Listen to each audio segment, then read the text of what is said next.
बीते दिन जम्मू कश्मीर एक बार फिर आतंकियों की दहशत से दहल उठा जब राजौरी में घने जंगलों के बीच गुजर रहे सेना के वाहनों पर घात लगाए बैठे आतंकवादियों ने हमला कर दिया। इस आतंकी हमले में सेना के 5 जवान शहीद हो गए। वहीं आतंकियों की इस कायराना हरकत ने एक बार फिर पुलवामा हमले के जख्म ताजा कर दिए। जम्मू कश्मीर के राजौरी पुंछ सेक्टर में बीते गुरुवार को आतंकी हमले में बलिदान हुए 5 जवानों में से एक कानपुर के चौबेपुर का जाबाज बेटा भी था। चौबेपुर के भावपुर गांव के रहने वाले नायक चालक करण कुमार यादव की शहादत की खबर देर रात अधिकारियों से मिलने के बाद घर वालों में कोहराम मच गया। सुबह से ही गांव में मातम पसरा हुआ है। नायक चालक करण साल 2013 में सेना में भर्ती हुए थे। इन दिनों उनकी तैनाती जम्मू कश्मीर के राजौरी क्षेत्र में थी। जानकारी के मुताबिक सेना की आरआर बटालियन द्वारा टोपा पीर क्षेत्र में आतंकी गतिविधियां होने के चलते तलाशी अभियान शुरू किया गया था। इसी दौरान गुरुवार दोपहर जिप्सी से सवार होकर बफलियाज मार्ग से गुजरने के दौरान आतंकियों ने सेना की गाड़ियों पर हमला कर दिया। हमले में 5 जवान मौके पर ही बलिदान हो गए, जिसमें करण कुमार यादव भी शामिल थे। इधर सूचना मिलने के बाद घर में कोहराम मचा हुआ था। मां सरस्वती और पत्नी बेसुध थी। वहीं ढलती उम्र के चलते पिता बालक राम की पथराई हुई सी आंखें बेटे के इस तरह जाने की खबर से डबडबाई हुई थी, लेकिन बातों में बेटे की शहादत पर गर्व भी साफ झलक रहा था। 12 बजे सूचना मिली है। हाँ, के मतलब बहू थी, उसने अपने ननिहाल वहाँ पर मैके में किया। वहाँ से सूचना हमको मिली 12 बजे रात में। आज किस में था? बीएसएफ में था? कहाँ था? आर्मी में था। मतलब जो है ये जीडी में भर्ती हुआ था, गाड़ी चलाता था।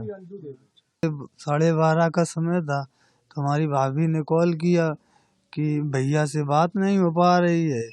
उनके दोस्त का फोन आया था कि उनके गोली लग गई है पैर में, तो बात नहीं हुई है। तब को हमको पता लगा। आप लोगों ने फोन किया दोबारा? फिर हमने फोन किया तो उसमें लगा ही नहीं। और कुछ बात हुई फिर उनके साथ की? हाँ, फिर उनके सीओ को लगाया कॉल तो उन्होंने उठाया नहीं। दोबारा कॉल लगाया तब उठाया, तब वो बताए कि करण कुमार शहीद हो गए।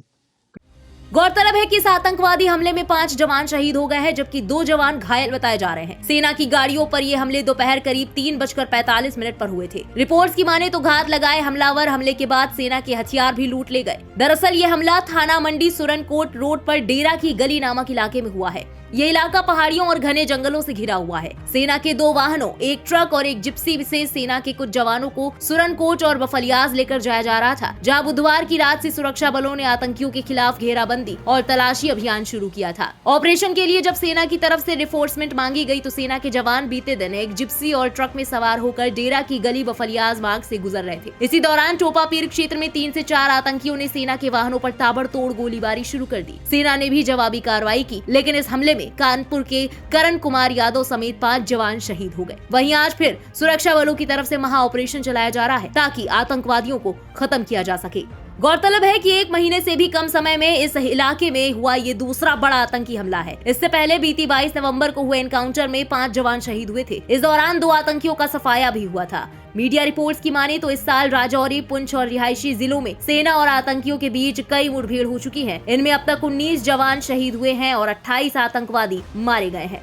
बताते चले कि जिस इलाके पर आतंकवादियों ने हमला किया है, यानी डेरा की गली, ये इलाका पुंछ और राजौरी से लगता है और ये इलाका ऊंची ऊंची पहाड़ियों और घने जंगलों से घिरा है। ऐसे में आतंकियों को छिपकर अपने नापाक मंसूबों को अंजाम देने में आसानी होती है। हालांकि हर बार भारतीय जवानों ने आतंकियों के नापाक मंसूबों को नेस्तनाबूद करने का काम किया है। फिलहाल इस खबर में अभी के लिए बस इतना ही। देश और दुनिया की बाकी खबरों के लिए सब्सक्राइब करें इंडिया पब्लिक खबर के YouTube चैनल को और बेल आइकन दबाना बिल्कुल ना भूलें।